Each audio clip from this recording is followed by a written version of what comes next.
What if the people you trust the most could be hiding the darkest secrets? The West Memphis 3 shocking case has captivated millions, with twists and turns that'll make you question everything. The chilling truth may still be out there, waiting to be uncovered. Don't miss this jaw-dropping story that's more than just a mystery. It's a real-life nightmare. Stay tuned.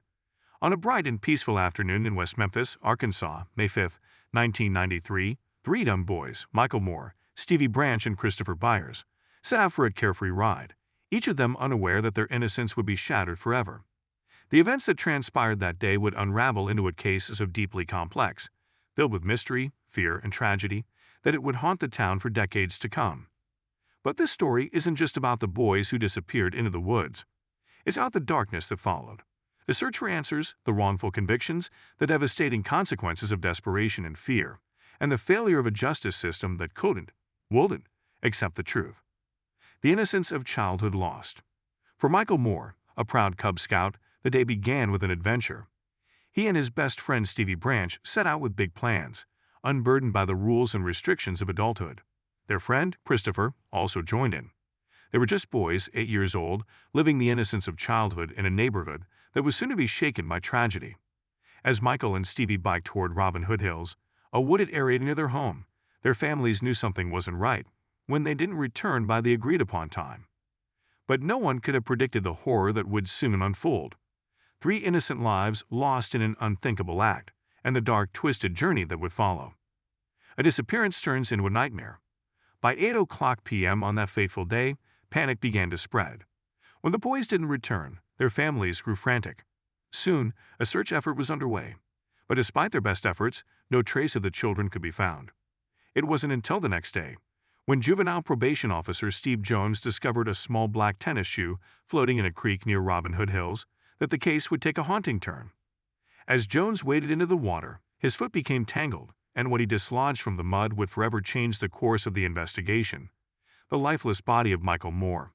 It was just the beginning of a gruesome discovery. Christopher Byers and Stevie Branch would soon be found, their bodies bound and stripped, their lives taken in a brutal and senseless manner. Who could have done such a thing? The pressure to solve a horror. As the investigation into the murders of these 3 young boys intensified, the pressure on law enforcement grew unbearable. The townspeople demanded answers. Everyone was desperate for justice, but the trail was cold, and the clues were few and far between. The lack of physical evidence only made the pressure even more suffocating. In a small town like West Memphis, where the tragedy of murdered children was beyond comprehension, rumors started to take root.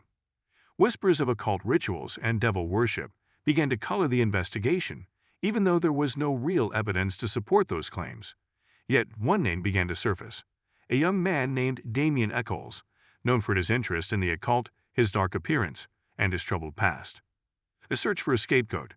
Damien Echols, along with his friends Jason Baldwin and Jesse Miskelly, became the focus of the investigation.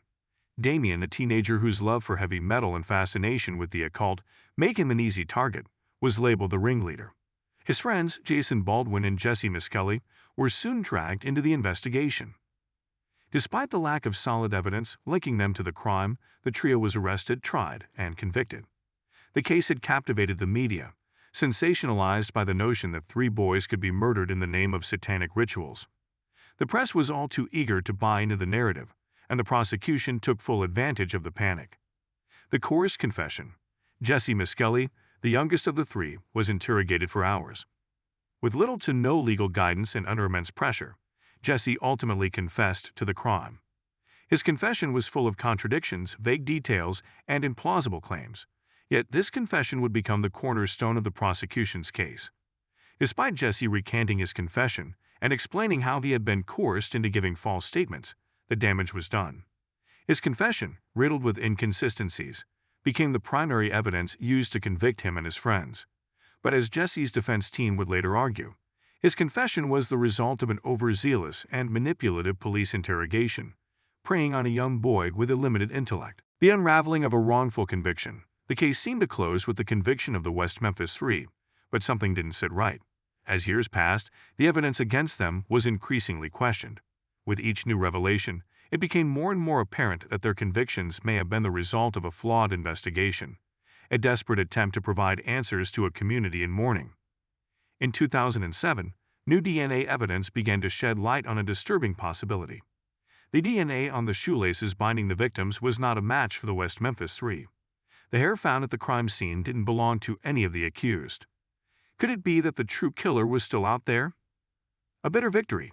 In 2011, after nearly 2 decades of legal battles, the West Memphis Three took an Alford plea, maintaining their innocence while pleading guilty to the murders. This deal allowed them to walk free, but it also meant that their convictions remained in place. The case was officially closed, but the questions remained unanswered. What had really happened on May 5, 1993? Was Damien Echols, Jason Baldwin, and Jesse Miskelly truly guilty? Or had they been victims of a flawed investigation, a rush to judgment, and a society quick to find someone to blame? A darker truth. While the West Memphis Three were released, new evidence began to point to a different suspect, Terry Hobbs, the stepfather of one of the victims. Hair found at the crime scene matched Hobbs. Additionally, witnesses came forward claiming to have seen him in the area during the crucial hours. But even as the case shifted to focus on Hobbs, the pain of the families who lost their children lingered.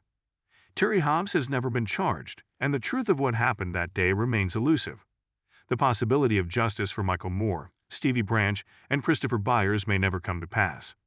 Justice and truth.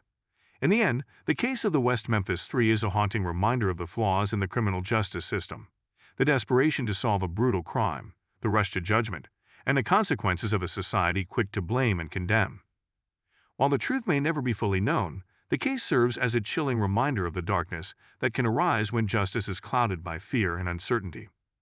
As the story continues to unfold, one must ask, where did the monsters go, and will we ever truly know who they are? The West Memphis Three case is just the tip of the iceberg when it comes to true crime mysteries that have left the world questioning everything. But trust us, this journey isn't over. We've got another jaw-dropping case coming up that will chill you to the core. The Golden State Killer, a name that haunts the minds of true crime enthusiasts everywhere. This case will leave you on the edge of your seat, and you won't want to miss a single moment of it. So, if you're craving more gripping stories like this, hit that subscribe button and turn on the bell notification. That way, you'll never miss out on the next mind-bending mystery that's about to unfold right here on our channel. Get ready to dive deeper into the chilling world of true crime, where secrets are waiting to be uncovered, and the truth is often stranger and darker than fiction. You'll want to be part of the conversation, so don't wait. Subscribe now, and we'll see you in the next video. Let's keep unraveling these haunting mysteries together.